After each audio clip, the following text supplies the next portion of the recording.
It was supposed to be a controlled NATO readiness exercise, a week-long simulation along the alliance's eastern frontier meant to test coordination, not courage. But when a real-world adversary used the fog of training as cover for a covert incursion, the line between drill and deployment vanished overnight. Young soldiers, expecting blank rounds and blue force markers, suddenly faced live fire from unknown gunmen emerging out of the forested borderland.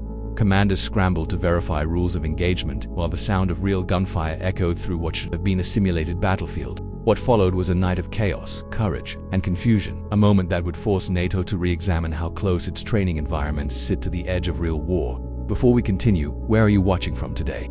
Comment below. Set the geopolitical and strategic stage. Growing tension between NATO and a near-peer adversary on the alliance's eastern flank. Explain the importance of readiness drills like Operation Iron Shield, designed to test multinational interoperability in high-stress scenarios. Introduce the idea that in modern hybrid warfare, the boundary between exercise and engagement has blurred dangerously thin. Describe the multinational composition of the NATO exercise battalions from Poland, Germany, the US, and the Baltics.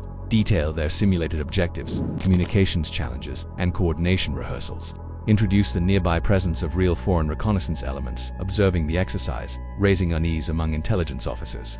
Build tension as electronic warfare interference begins to cause confusion. But count how, during a nighttime maneuver, an unmarked hostile unit infiltrates near the drill zone, possibly mercenaries or irregular forces.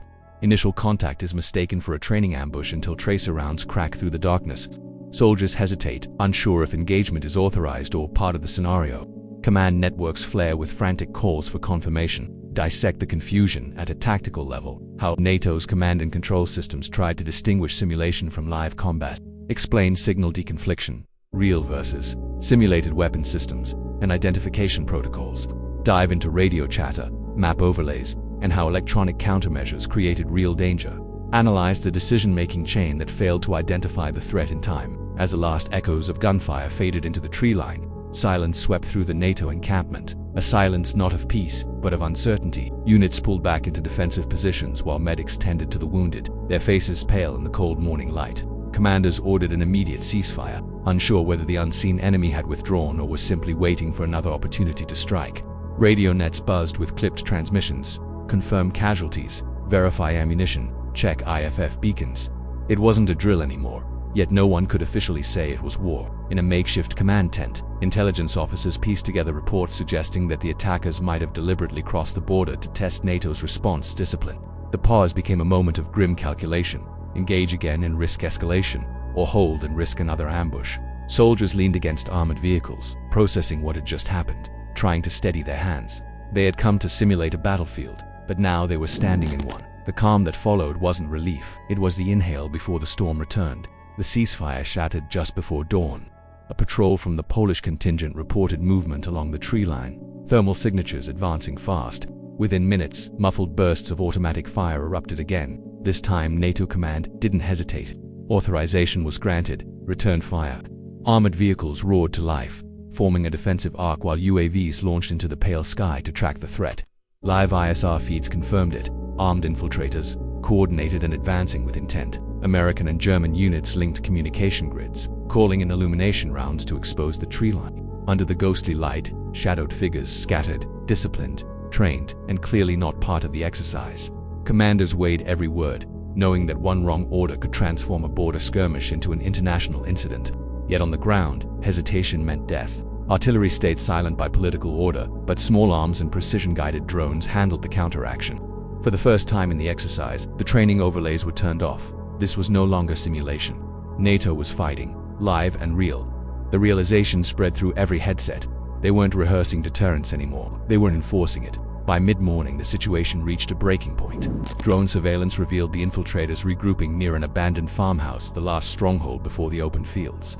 Leading to the NATO logistics hub, commanders convened on encrypted channels, debating the rules of engagement one final time.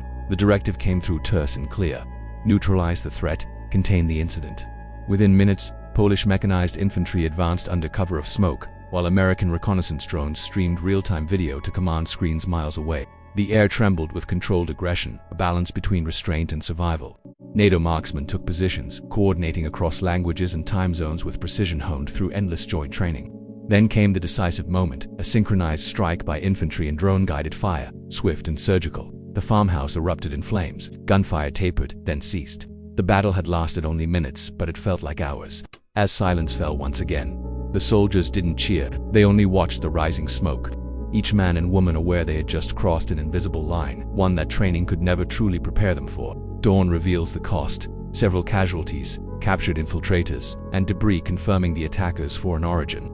Commanders scramble to control the narrative while NATO leaders prepare for diplomatic fallout, emphasize emotional aftermath, disbelief, guilt, and pride as troops realize they fought a real engagement under the guise of training, analyze the strategic consequences.